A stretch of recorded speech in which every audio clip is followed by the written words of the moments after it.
Pregnancy అనేది నిలిచిందా లేదా అనేది ఎప్పుడు టెస్ట్ చేసుకోవాలి? ఏ విధంగా చేసుకోవాలి? ఎంత ఎర్లీగా అనేది మనము దీని గురించి తెలుసుకోవచ్చు. మీకు ఇలాంటి ఇన్ఫర్మేషన్ అనేది ఇంకా కావాలంటే లైక్ చేసి సబ్స్క్రైబ్ చేయండి. హలో అండి. నేను doctor Maitreyi, fertility expert and gynaecologist, Maitrasri fertility centre and maternity, Hyderabad. నార్మల్‌గా ఇప్పుడు గర్భం అనేది నిలిచిందా లేదా అనేది తెలుసుకోవడానికి పీరియడ్ వచ్చే ముందు కూడా చాలా మందికి డౌట్స్ అనేవి ఉంటాయన్నమాట. ఈ సింప్టమ్ అనేది మాకుంది. ప్రెగ్నెన్సీ అనేది మాకుందా లేదా అనేది. సో, మనం తెలుసుకోవాల్సింది ఏంటి అంటే పీరియడ్ వచ్చే ముందు కూడా మనకి సైకిల్ అనేది కొన్ని ఇండికేషన్స్ అనేది ఇస్తుంది. ఫర్ ఎగ్జాంపుల్ ఇప్పుడు ఎంబ్రియో అనేది గర్భసంచిలో ఇంప్లాంట్ అయినప్పుడు అంటే ఇంప్లాంట్ అంటే అది లోపల అతుక్కున్నప్పుడు కొన్నిసార్లు ఏమవుతుంది అంటే అది అతుక్కునే ప్రాసెస్లో ఎంబ్రియో అనేది ఆ వాల్ లోపలికి పెనిట్రేట్ అవుతుంది. అలాంటప్పుడు కొన్నిసార్లు బ్లీడింగ్ అనేది అవుతుందన్నమాట. దాన్ని ఇంప్లాంటేషన్ బ్లీడింగ్ అంటాము. ఇలాంటి ఇంప్లాంటేషన్ బ్లీడింగ్ అనేది కొందరిలో కనపడొచ్చు. Apart from that breast tenderness అయినా కానీ, నాసియా, బ్లోటింగ్, కడుపు ఉబ్బరంగా ఉండడము, ఆకలి ఎక్కువగా వేయడము, వికారంగా అనిపించడము, యూరిన్ అనేది ఊరికే రావడము, ఇలాంటి సిమ్టమ్స్ అన్నీ కూడా చూడొచ్చు. బట్ ఏ సిమ్టమ్ అనేది కూడా 100% ప్రెగ్నెన్సీనే అనేది చెప్పడానికి వీలు పడదనమాట. ఎందుకంటే ఈ సిమ్టమ్స్ అన్నీ వచ్చేవి జనరల్గా హార్మోనల్ ఇన్ఫ్లుయెన్స్ వల్ల. ఇది అనేది పీరియడ్ వచ్చే ముందన్నా కానీ ప్రొజెస్ట్రాన్ ఎక్కువే ఉంటుంది, ప్రెగ్నెన్సీ ముందన్నా కానీ ప్రొజెస్ట్రాన్ హార్మోన్ అనేది ఎక్కువగానే ఉంటుంది. సో రెండిట్లో ప్రొజెస్ట్రాన్ హార్మోన్ వల్లనే మనం ఈ సిమ్టమ్స్ అన్నీ చూస్తుంటాము. ప్రెగ్నెన్సీ నిలిచింది అంటే హార్మోన్ అనేది అలాగే కంటిన్యూ అవుతుంది. ఇన్ కేస్ ఒకవేళ ప్రెగ్నెన్సీ లేదు అంటే డేట్ వచ్చే ముందు ఈ ప్రొజెస్ట్రాన్ హార్మోన్ ఇవన్నీ డ్రాప్ అయిపోతాయి. డ్రాప్ అయిపోయినప్పుడు డేట్ అనేది వచ్చేస్తుందన్నమాట. సో ఈ విధంగా ఈ సిమ్టమ్స్ అన్నీ ఉన్నప్పుడు మనము కొంచెం యాంటిసిపేట్ చేయొచ్చు వస్తుందా లేదా అనేది. బట్ మెయిన్గా మనం తెలుసుకోవాల్సింది అంటే మాత్రము ఫస్ట్ వచ్చేసి అందరికీ ఈజీగా యాక్సెసిబుల్ టెస్ట్ ఏంటి అంటే urine pregnancy test. Urine pregnancy test చేసుకోవడానికి మార్కెట్లో ఎన్నో విధాల కిట్స్ అనేవి అవైలబుల్ ఉంటాయి. ఆ కిట్ అనేది తెచ్చుకొని మీరు ఏం చేయాలి అంటే ఎర్లీ మార్నింగ్ యూరిన్ శాంపిల్ అనేది ఆ యూరిన్తోని టెస్ట్ చేయాలి. ఎందుకు ఎర్లీ మార్నింగ్ ఫస్ట్ శాంపిల్తో చేయాలంటామంటే యూజువల్గా ఓవర్ నైట్ అంతా యూరిన్ పాస్ చేయకుండా ఉంటారు కాబట్టి బాడీలో హార్మోన్ అనేది ఎక్కువగా ఉంటుంది. సో యాక్యురేట్ రిజల్ట్ అనేది వస్తుంది. అండ్ ఈ టెస్ట్కి ఆల్మోస్ట్ 99% యాక్యురసీ ఉంటుంది. 100లో 99 మెంబర్స్కి కరెక్ట్గా ఇది టెస్ట్ అనేది చెప్తుందన్నమాట. సో ఈ టెస్ట్ ఎప్పుడు చేసుకోవాలంటే ఇన్ కేస్ మీకు రెగ్యులర్ సైకిల్స్ ఉన్నాయంటే ఈవెన్ 1 డే స్కిప్ అయినా కానీ టెస్ట్ అనేది చేసుకోవచ్చు.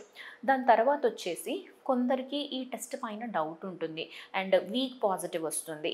అసలు ఇది కరెక్టేనా కాదా, ఈ టెస్ట్ అనేది మనం 100% ఎలా కన్ఫర్మ్ చేసుకోవాలి అంటే నెక్స్ట్ బ్లడ్ టెస్ట్ అనేది చేసుకోవచ్చు.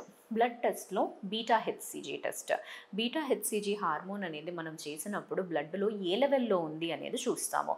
ఒకవేళ మోర్ దాన్ 100 ఉంది అంటే ప్రెగ్నెన్సీ అనేది కరెక్ట్గా ఉంది, కన్ఫర్మ్ అయ్యింది అని అర్థం. 25 కన్నా తక్కువగా ఉందంటే నెగిటివ్ అని అర్థం. 25 to 100 ఉంది అంటే మాత్రం ఇలాంటిది కేస్ అనేది ఎటైనా కానీ టర్న్ అవ్వచ్చు.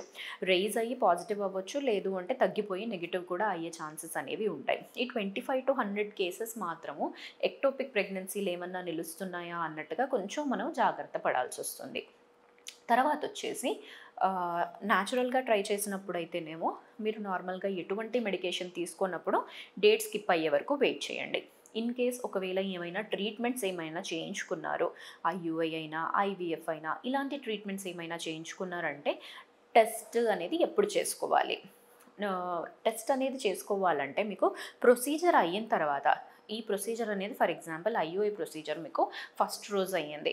ఫస్ట్ రోజు అయ్యింది అంటే మీరు అట్లీస్ట్ ఒక 14 డేస్ తర్వాత అయినా కానీ టెస్ట్ అనేది చేసుకోవాలి. అంటే ఒక 2 వీక్స్ అయినా కానీ ఆగి టెస్ట్ చేసుకుంటే మీకు యాక్యురేట్ రిజల్ట్ అనేది వస్తుంది.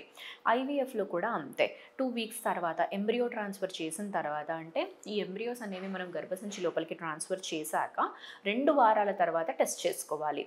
ఇన్ కేస్ బ్లాస్టోసిస్ట్ ట్రాన్స్ఫర్కి వెళ్తున్నామంటే మనకు as good as like 13th day test అనేది చేసుకున్నా కానీ మనకు కరెక్ట్ రిజల్ట్ అనేది వస్తుంది. ఈ విధంగా మనము ఫస్ట్ టెస్ట్ అనేది అందరికీ అవైలబుల్ ఉన్న టెస్ట్ యూరిన్ ప్రెగ్నెన్సీ టెస్ట్. అందులో డౌట్ అనేది ఏమన్నా ఉంది అంటే బీటా హెచ్సిజీ టెస్ట్కి వెళ్ళొచ్చు. After beta HCG next confirmatory test అనేది ఏముంటుంది అంటే స్కాన్. అల్ట్రాసౌండ్లో మనము శాక్ అనేది ఎక్కడ ఉంది, గర్భసంచిలోనే ఉందా లేకపోతే బయట ఎక్కడైనా ఉందా, ఎక్టోపిక్ ప్రెగ్నెన్సీ ఏమన్నా ఉందా, శాక్ అనేది హెల్తీగా ఉందా, ఇవన్నీ అనేది మనం చూస్తాం. ఎన్ని శాక్స్ ఉన్నాయి, సింగిల్ ఉందా, ట్విన్స్ ఉందా. సో దీంట్లో అనేది మనము ఈ స్టెప్ అనేది ఒక్కొక్కటి వెళ్తుంటాం. తర్వాత వచ్చేసి ఫస్ట్ స్కాన్ తర్వాత మళ్ళీ రిపీట్ చేసుకోవాల్సిన స్కాన్ ఏంటంటే హార్ట్ బీట్ అనేది వయబిలిటీ అనేది వచ్చిందా లేదా ఆ బేబీకి అనేది చూస్తాము. యూజువల్గా హార్ట్ బీట్ అనేది రావడం అనేది around 5 weeks 6 days to 6 weeks టైంలో వస్తుంది. మనకి ట్రాన్స్వెజైనల్ స్కాన్ కింద నుంచి చేసే స్కాన్ అంటేనేమో 6 weeks కన్నా బిలోనే అరౌండ్ 5 weeks 6 days అప్పుడు మనం హార్ట్ బీట్ అనేది చూడొచ్చు. అదే అబ్డామిన్ అంటేనేమో మనకు అంత ఎర్లీగా కనపడకపోవచ్చు, ఒక 1 week లేటర్, ఎందుకంటే అది చిన్నదిగా కనపడుతుంది కాబట్టి అబ్డామిన్ స్కాన్స్లో యూజువల్గా అరౌండ్ 6 to 7 weeks మధ్యలో అనేది హార్ట్ బీట్ అనేది కనపడుతుందండి. సో ఈ విధంగా ప్రెగ్నెన్సీ అనేది టెస్ట్ అనేది ఉందా, ప్రెగ్నెన్సీ ఉందా లేదా అని చూసుకోవడానికి టెస్ట్ అనేది అట్లీస్ట్ డేట్ అనేది స్కిప్ అయ్యే వరకన్నా లేకపోతే ఒక 14 days తర్వాత అయినా కానీ చేసుకుంటే మీకు యాక్యురేట్ రిజల్ట్ అనేది వస్తుందండి. Thank you.